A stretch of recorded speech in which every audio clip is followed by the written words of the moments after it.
Hello and welcome to a spooky Good Journeys Tarot. I'm Rosemary and today we are going to be doing the tag Trick or Treat Tarot, which was started by Max Black. I first saw this on Jason at Tarot by the Pines channel yesterday, and I was looking for a video to do this week and thought this would just be the ideal one because we are approaching Halloween and Samhain and all things thinning of the veil. And so without further ado, let's hop into this tag. So I did do a tag in response to Boho Tarot previously about fall decks, but this is a very different idea, right? Because fall can span, or autumn can span a whole 3 months, right? It's a whole season, whereas this tends to be about a specific few days in our life of fall, and it's that spooky time, that thinning of the veil time. And so this tag, the way it is written, is about Halloween and trick-or-treating and getting from the point of getting dressed to going out to bringing home the candy. So the first prompt is the veil is lifting. So this is the deck that is about the tarot. Everybody would immediately recognize it. And going to be the deck of the bastard. So this is the deck that might appear in, say, a movie, or that everybody would immediately recognize as the tarot. I love the deck of the bastard, and it has this kind of eerie feeling to me because of the cards I chose, which are kind of antique-y looking and have these kind of mottled borders and whatnot. And there's both imagery from the Marseille as well as the Wade Smith. And so lots of things that people would recognize. This is, what tarot is all about. This is a mashup of everything, right? Um, Pentacles replaced with coins, and the major arcana and courts from various older decks, while the pips have been replaced with the Smith-Waite imagery.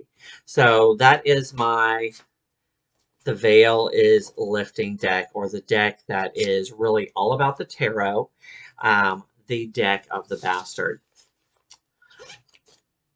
Prop 2 is the Geysing Glow Up deck. And so this is the deck that represents while you're getting dressed, that fantasy of becoming something else, like, say, me becoming a witch, as though I wasn't a witch every day, to some extent. And for me, that is going to be the Ellis deck. And I actually went back and forth on this, which deck this would be, but I ended up with this deck because the way this deck is done, there are lots of characters in this deck. I mean, the Hangman is a rabbit. There's crows in the swords, mermaids in the cups, and it just kind of reminds me of that fantasy of dressing up and being different things at different times. And yeah, so I love this deck. It's a beautiful deck. If you get this deck, you need to go to the website and you need to download the Fool's Journey. There is a Fool's Journey through each of the suits, which several decks have done, but this was the first one that I received that had done it. And it's just a beautiful deck and reminds me of all the options of being different beings. It intentionally included different beings for each suit and walked you through getting to know them. Just love the card back. It's not reversible, which doesn't matter to me. It's beautiful. Love to work with that deck. And then we step out into the darkness, right? That deck, which is about us stepping out into the unknown and seeing all of the things that are going on at night. And for that, I have chosen the Goblin Tarot.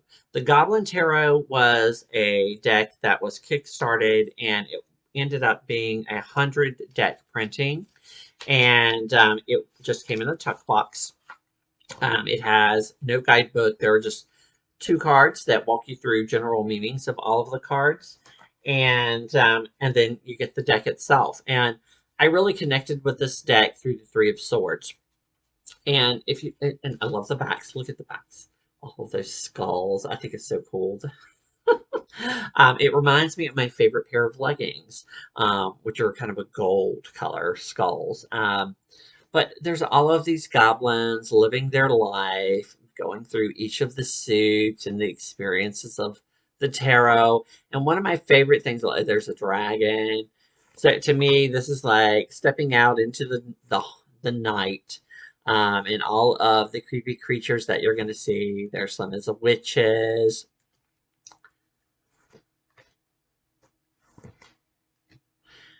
Yeah, but I do, and I love this. Love it, love it, love it. There's a little bit of a Harry Potter thing going on through the wands, and there is actually a theme here with this dog. One of these goblins has a dog, and let me see if I can find it real quick.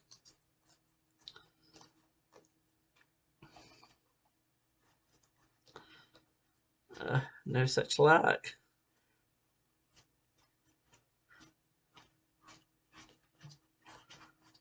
Oh, here's one with the dog, with the Two of Cups. But this dog appears in so many cards. In this case, the Two of Cups. This goblin's relationship is with this dog, and that kind of epitomizes my life. I mean, it's just me and my pets, right, in my house, and so that's great. But I really related to the Three of Swords through this deck. The dog actually dies, so in the Three of Swords, and so that was how I connected with that idea of bereavement. So once we've stepped out into the dark, obviously we're going to go to a haunted house, right? And we're going to see a creepy house. This can be associated with grief for loved ones. It can just be that eerie feeling of a house. I went with the Lost Hollow Tarot for this. The Lost Hollow is a Golden Dawn deck, which has representation from both the Thoth and the Waite Smith. And there's a lot of darkness in it, right? There's a crow or raven that is pictured going throughout all of the major arcana. And so, and there's all this clouds and red that kind of reminds you of blood a little bit. So to me, this kind of just looks haunted, right? And there's some beautiful images. There's some representation of diversity of various forms in this deck. And yeah. But when I think haunted and eerie, this is like the deck I think about. I love working with this deck. Um, yeah, yeah. So, the next one is a ghoulish deck. So this is like the creepy deck. This deck, I'll warn you, has some nudity and depictions of genitals. So just be aware of that. But my first thought when I saw this deck, which I bought on the spur of the moment, was that it's creepy, that it's a little bit kooky, and so this is definitely my ghoulish deck as far as I'm concerned, and that is the Mystic Garbage. And just the nails there being dark like that makes it to me creepy and ghoulish, and like some of the imagery as well. There's the Empress, and the way there's just these beings with like a head that is not a head, I find kind of creepy and ghoulish. Um, there are some sweet images too, but for the most part, it kind of creeps me out, right?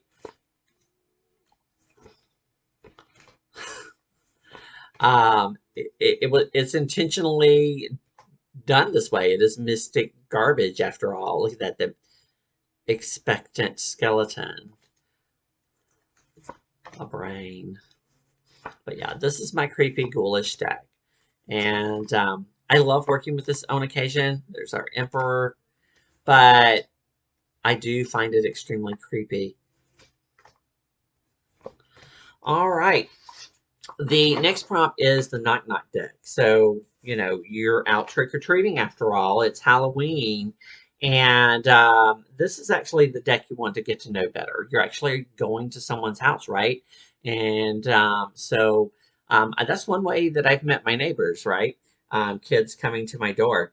So that one is going to be the deck I'm using for my weekly spread over on Instagram. And that is Le Tarot Noir. I've actually had this for over a year. This is from the first printing, and I have only worked with it a couple of times just because of the size, but I do want to work with it more. This is a deck that's just a little bit eerie because of the darkness and the way some of the creatures are depicted. It has that kind of spooky feeling going on. It's darker coloring and whatnot. It makes it a little bit eerie and kind of fit this trick-or-treating theme, and particularly in the courts and the major arcana, because it is a pip deck. And but it's one that I'm working with this week. I want to spend more time with and get to know. So that's why it is my knock knock deck. So you get to the door, you knock, and you say trick or treat, and they may have a trick, they may have a treat. In fact, I was at an event where we did a trick-or-treating last weekend, and one of the rooms actually had a trick and a treat. Both were equally enjoyable. Um, this is to tell a joke deck. So, like, perhaps you have to work for your treat. And so I actually chose the mystical medleys, which I ordered a while back and is in pre-order. And I'm going to be showing a few of the cards right here. Um, for you to look at from their Instagram feed, because I'm so excited to get this deck. This is a fun deck. I love the energy of this deck. It's just adorable, and the way that they incorporate um, the old-fashioned cartoons into the Waite Smith imagery. Some of them are just funny, and but they still maintain that sense of what the tarot is all about, and that I love about the tarot. And so I'm looking forward to working with this. It reminds me a lot of one of my favorite modern animations, Futurama. They actually, at the beginning of their show, did little blips of older cartoon styles, and there's actually a whole episode that is done in the style that these cards are done, and it just makes me happy. And so that's my joke deck, or tell a joke deck. So I really struggled with the last prompt. So the last prompt is the candy deck. So that deck that you get that's like treat, that's fun, that has that childish energy, that kind of thing. The way I ended up approaching this is I chose a deck that I had anticipated, right? And that because there is an anticipation. What treat are they giving you on trick or treat? What candy is coming? And also, I wanted a deck that actually spoke a little bit to the season, but also had some fun energy to it. So overall, this would be a deck for Samhain, for Halloween, because there are some beautiful, fun, energetic cards in here, and there are some darker, macabre cards that relate to the season. But also, this is something that had a lot of anticipation behind it before it finally arrived. And so it was really exciting to finally receive it. And that deck for me is Bonestone and the Earth Flesh is going to be the candy deck for this particular prompt. I do love this deck. This is the deck I currently have out working with the moon cycles on my altar.